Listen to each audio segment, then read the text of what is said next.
오늘 마가복음 5장 35절로 43절을 통해서 살리시는 주님 하는 제목으로 여러분과 함께 은혜를 나누고자 합니다.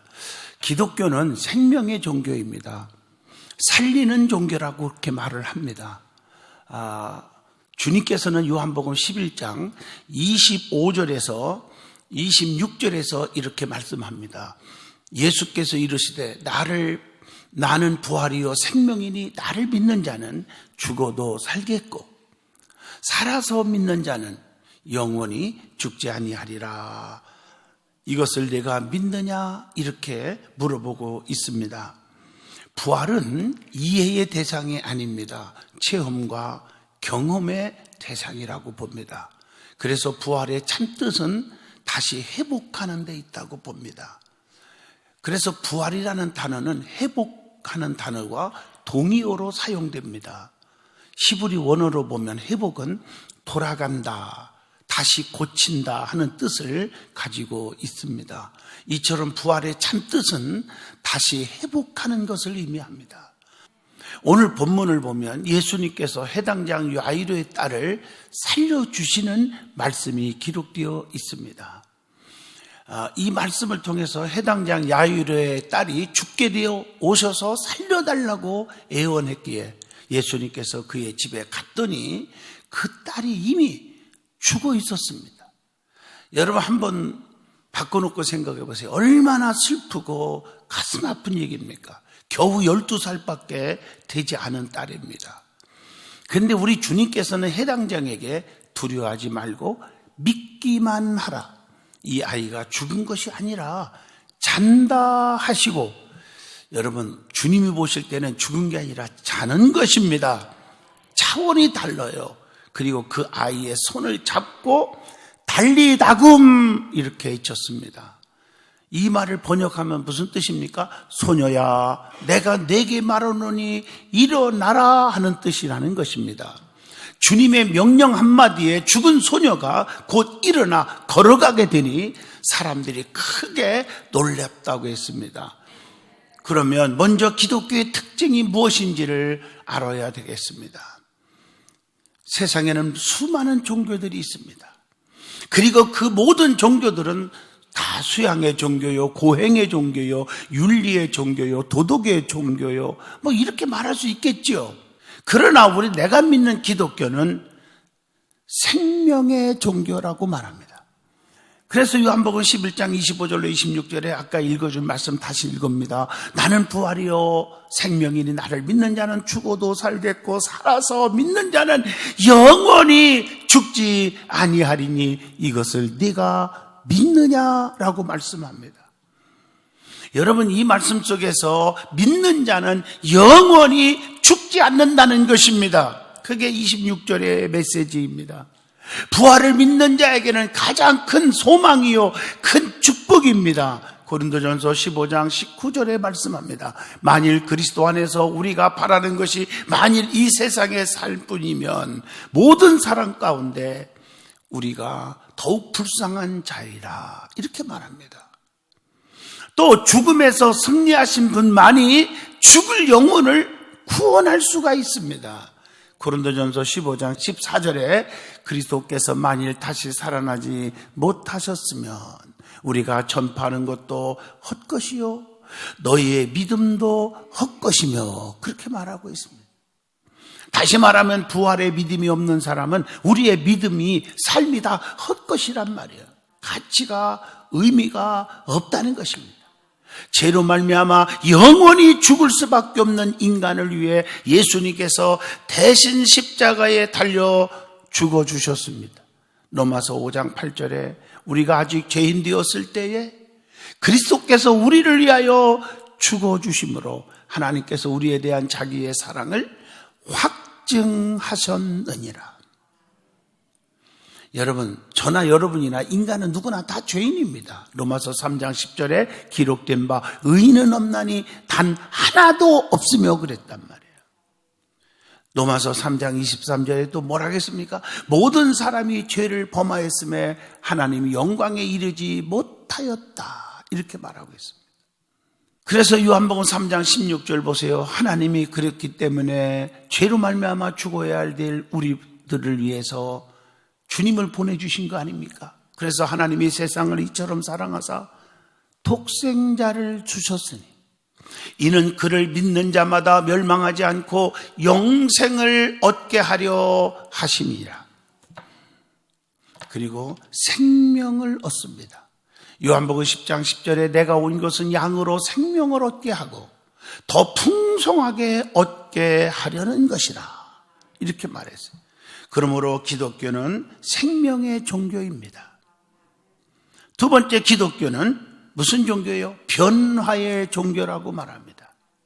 부활하신 예수님을 진심으로 만나기만 하면, 진심으로 만나면 이게 전제입니다.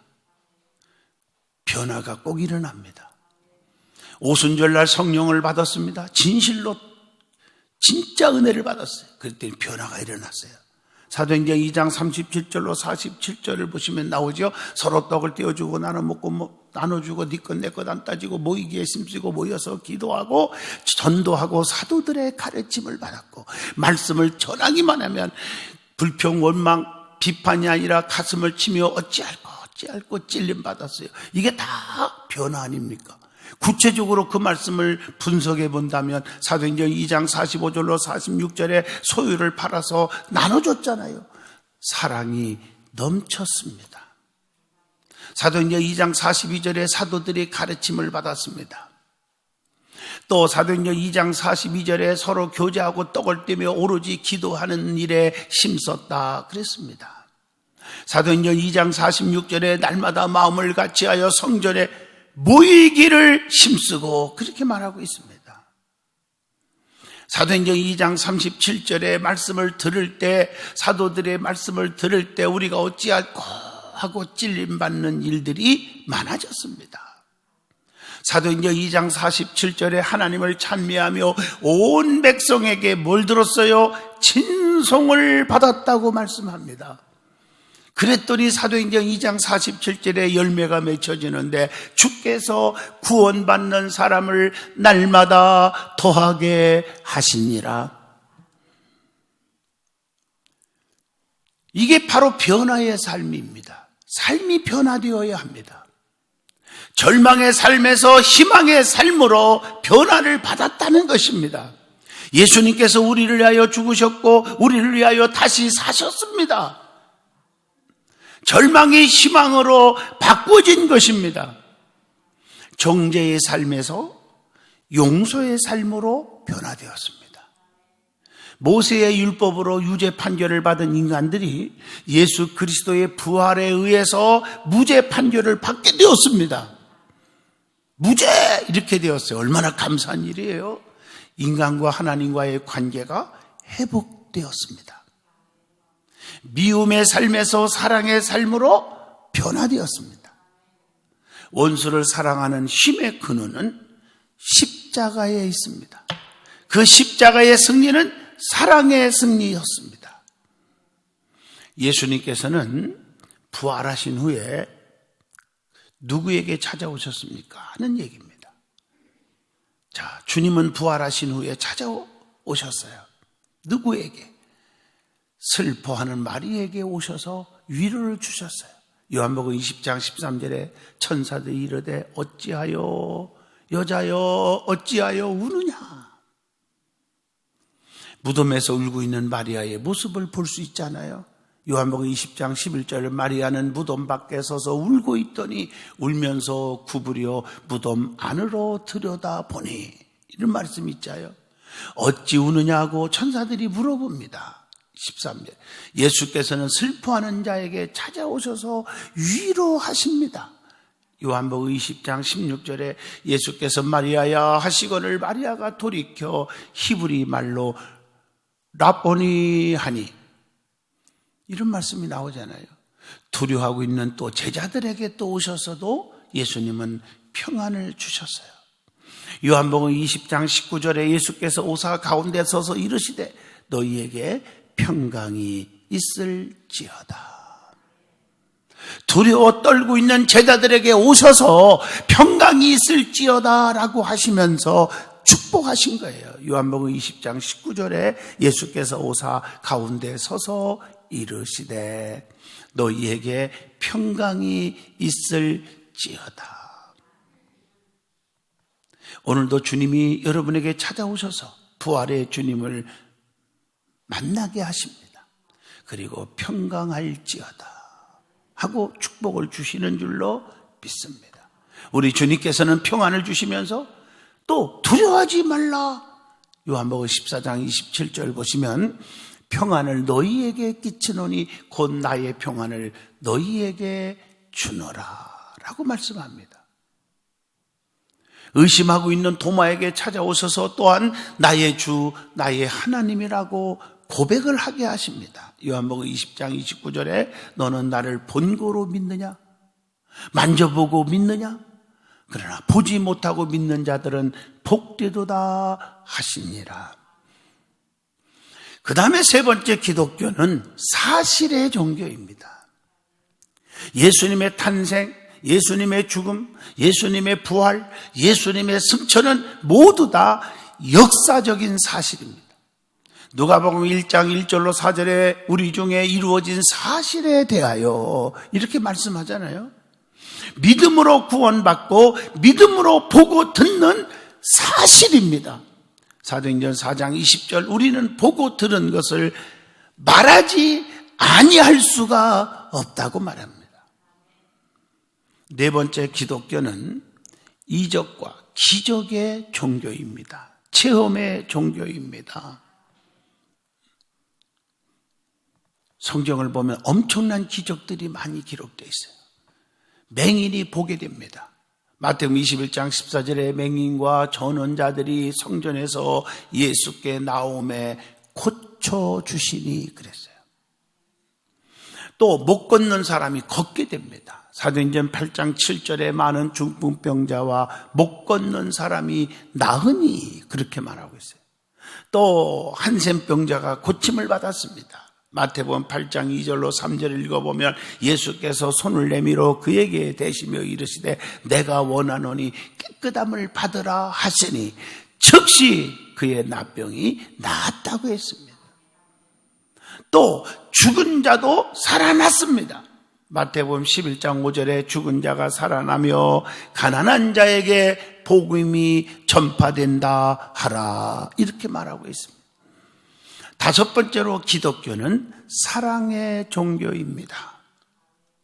죄인을 구원하려고 십자가에 죽으시고 부활하신 사랑의 종교입니다. 로마서 5장 6절로 11절에 그렇게 말씀하고 계십니다. 또한 우리 주님께서는 세 계명을 주시면서 뭐라고 그랬습니까? 서로 사랑하라. 요한복음 13장 34절에 세 계명을 너희에게 주노니 서로 어떻게 하라? 서로 사랑하라. 내가 너희를 사랑한 것 같이 너희도 서로 사랑하라. 이렇게 말씀하고 계십니다. 자, 그러면 부활을 믿는 해당장 야이로의 신앙을 오늘 본받으자고 오늘 본문을 주셨습니다. 예수님께서는 죽은 자를 살리시는 분이라고 말씀합니다. 그래서 성경을 보면 예수님이 하신 사역을 보면요, 마태, 마가, 누가, 요한복음, 사복음서를 보면 전부가 살리시고라는 말씀이 무척 많이 기록되어 있습니다. 또 고치시고 뭐 풍랑을 잔잔케 하시고 회복하게 하신 내용들로 꽉 차 있습니다. 그 중에서 예수님께서 살리실 말씀들이 있잖아요. 나인성 과부의 아들을 살려주신 얘기. 누가복음 7장 14절로 15절에 보면 예수께서 이르시되 청년아 내가 네게 말하노니 일어나라 하시매 죽었던 자가 일어나고 말도 하거늘. 기적이죠. 청년아 일어나라. 주님의 말씀에 그가 살아났습니다. 오늘 여러분들이요 젊은이들까지 다 청년아 일어나라 하는 음성이 들려서 여러분들의 자녀들이 다 일어나기를 바랍니다. 소망이 일어나기를 바랍니다. 비전이 일어나기를 원합니다. 믿음이 일어나기를 원합니다. 놀라운 얘기죠. 오늘 여러분들에게 좌절되고 실패하고 낙심되고 지금 이 땅 위에 경제가 지금 엉망진창이고 힘들고 정신적으로도 피곤하고 얼마나 힘들겠어요. 이런 곳에 주님의 말씀이 들어갈 때 먹히는 거예요. 여러분의 심령 속에 일어나라 하는 소리에, 살아나라 하는 소리에 살아날 줄로 믿습니다. 그래서 하나님 말씀은 살아있고 운동력 있어 좌우의 날선 검보다 예리하여 우리의 심령 골수를 쪼개기까지 하며 우리의 마음과 뭘까지 생각까지 감찰하시고 계십니다. 지켜주시고 계십니다. 또한 해당장 야일의 딸을 살려주셨잖아요. 오늘 본문 41절입니다. 그 아이의 손을 잡고 이르시되 달리 다금 하시니 번역하면 곧 내가 네게 말하노니 소녀야 일어나라 하십니다. 일어나라고 하는 주님의 말씀에 죽은 자가 살아났습니다. 사랑하는 성도 여러분, 주님의 말씀을 가볍게 여기지 마십시오. 주님의 말씀은 권세가 있고 불가능을 가능케 하고 무를 유로 만들어 버리고 살리는 역사가 일어나는 줄로 믿습니다. 부모의 훌륭한 믿음으로 병들고 죽은 딸이 살아났습니다. 마가복음 5장 23절에 간곡히 구하여 이르되, 이런 말씀이 나오죠. 내 어린 딸이 죽게 되었사오니 오셔서 그 위에 손을 얹으사 그로 구원을 받게 하소서 하거늘. 이 부모의 신앙이 굉장히 중요한 거예요. 주님의 능력을 100% 믿고 나온 거예요, 지금. 그래서 기적이 일어난 거예요.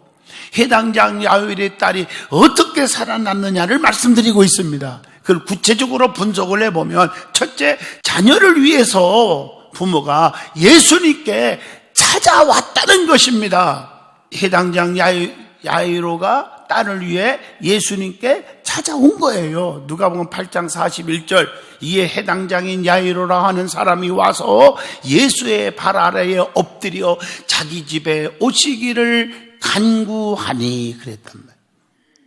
여러분 성경을 보세요. 수로보니게 여인이 딸 하나가 있는데 미쳐버렸어요.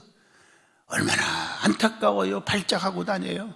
미친 딸을 위해 예수님께 찾아와서 고침을 받았잖아요.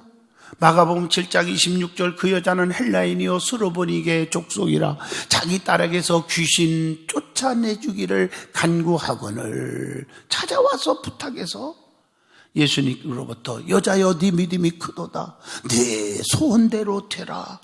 딸이 깨끗이 나았지 않습니까? 귀신이 떠나버렸지 않습니까? 여러분을 괴롭히는, 자식을 괴롭히는 더러운 귀신이 떠나갈 줄로 믿습니다. 한 아버지가 귀신 들린 아들을 데리고 예수님께 찾아와 해결받은 말씀도 있죠. 마가복음 9장 17절입니다. 선생님, 말 못하게 귀신 들린 내 아들을 선생님께 데려왔나이다.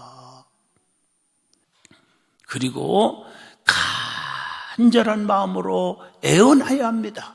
마가복음 5장 23절 보세요. 간곡히 구하여 이르되 그랬단 말이에요. 여러분 성경을 보면 간구할 때 응답 주잖아요. 마태복음 7장 7절로 8절 보세요. 구하는 이마다 받을 것이요, 찾는 이는 찾아낼 것이요, 두드리는 이에게는 열릴 것이니라. 그래서 구하라, 찾으라, 두드리라고 말씀하고 계시잖아요. 그리고 사람 앞에 손 벌리지 말고 주님은 자기 앞에 나오라는 거예요. 내게 나와라는 거예요. 하나님은 자기 앞에 나오라는 거예요. 그러면 응답 주신다는 거예요. 사람 앞에 손 벌리고 사람의 그 수단 방법을 부리지 말라는 거죠. 에레미야 33장 2절로 3절에 말씀합니다. 이를 행하시는 여호와, 그것을 만들어 성취하시는 여호와, 그의 이름을 여호와라 하는 이가 이와 같이 이르노라. 너는 내게 부르짖으라. 내가 내게 응답하겠고 네가 알지 못하는 크고 은밀한 일을 내게 보이리라. 얼마나 귀한 말씀입니까? 그리고 주님의 손을 얹으면 역사가 일어남을 믿는 믿음이 있었어요. 주님의 손길만 있으면 다 해결되는 믿는 믿음이 있었다는 것입니다. 마가복음 5장 23절 보세요. 간곡히 구하여 이르되 내 어린 딸이 죽게 되었사오니 오셔서 그 위에 손을 얹으사 그로 구원을 받아 살게 하소서. 주님의 손으로 침을 뱉어 진흙으로 바르시고 실로암에 가서 씻으라 하시니 눈이 떠진 얘기도 요한복음 9장 6절로 7절에 기록되어 있지 않습니까? 또 누가복음 5장 13절에 보면요, 손을 대시며 주님의 손이죠, 손을 대시며 깨끗함을 받으라 하며 나병 환자가 나았다는 말씀이 있습니다. 또 마가복음 7장 33절 보면요, 손가락을 양귀에 딱 대고 혀에 손을 대시며 고쳐주신 말씀이 있어요. 하여튼 주님의 손길은 어디든지 닿기만 하면 기적이 일어나네요. 주님의 손길이 여러분에게 닿기를 원합니다. 그리고 주님께서 뭐라고 말씀했어요? 두려워하지 말고 믿기만 하라, 이렇게 말했잖아요. 오늘 본문 36절을 한번 보시면 두려워하지 말고 믿기만 하라 그랬어요. 여러분, 우리가 기적은요, 중요한 것은 두려워하지 않는 거예요. 믿는 사람은 두려움이 없어야 돼요. 불안, 초조, 낙심, 걱정, 벌벌 떨고 두려워하고 근심, 걱정, 주님 원하지 않아요. 여러분, 죽음도 두려워하지 말아야 합니다. 히브리서 2장 15절에 죽기를 두려워함으로 한평생 매여 종로로 타는 모든 자들을 놓아주려 하심이 그랬어요. 환난과 역경을 두려워하지 말아야 돼요. 욥기서 15장 24절에 보면 환난과 역경이 그를 두렵게 하며 싸움을 준비한 왕처럼 그를 쳐서 이기리라 이랬어요. 마가복음 9장 23절 할 수 있거든이 무슨 말이냐, 믿는 자들에게는 능치 못함이 없느니라 이렇게 말씀했지 않았습니까? 주님의 능력을 믿으셔야 돼요. 또한 비웃는 자들을 내어 보내 부모와 세 제자만 함께 있게 했다. 이 참 중요한 오늘 본문 40절입니다. 그들이 비웃더라 할 때 예수님께 반응이 어땠어요? 예수께서 그들을 다 내보내신 후에 아이의 부모와 또 자기와 함께 한 자들을 데리시고 아이 있는 곳에 들어가사 이렇게 말씀했어요. 세상 사람들을 영적으로 말합니다. 멀리 해야 됩니다. 오늘 사람들은 이 신앙에 도움이 안 되는 사람들과 너무 가깝게 지내요. 그러지 마세요. 아무리 인간적인 정도 중요하지만 여러분 손해봅니다. 믿음의 사람들과 교제가 이루어져야 되지 않겠습니까? 그리고 나서 베드로에게도 성경에 보세요. 예수님은 베드로에게도 기적을 일으킬 때 그물이 찢어질 정도로 2배에 가득 싣는 성공하게 할 때 어떻게 했어요? 누가복음 5장 5절로 6절에 나오잖아요. 베드로가 어떻게 했어요? 시몬의 배에 오르사 육지에서 조금 어떻게 뛰게 하시고 그리고 나서 말씀을 가르치시고 깊은 곳에 그물을 던지라 해서 기적을 이루게 하셨잖아요. 여러분, 육지에서 좀 뛰게 하시고 세상과 좀 구별시켜야 된다는 것입니다. 오늘 본문 41절을 보시면 아이의 손을 잡고 달리 다금하시니 소녀가 살아났다고 기록되어 있잖아요. 결론적으로 말씀드리면 우리 주님께서는 죽은 자를 살리시는 분이라는 것입니다. 부활절을 맞이하여 우리의 신앙이 다시 회복되고 다시 살아남으로 가정의 행복과 사업과 직장의 형통과 사명이 살아나기를, 예배가 살아나기를 진심으로 축원드립니다.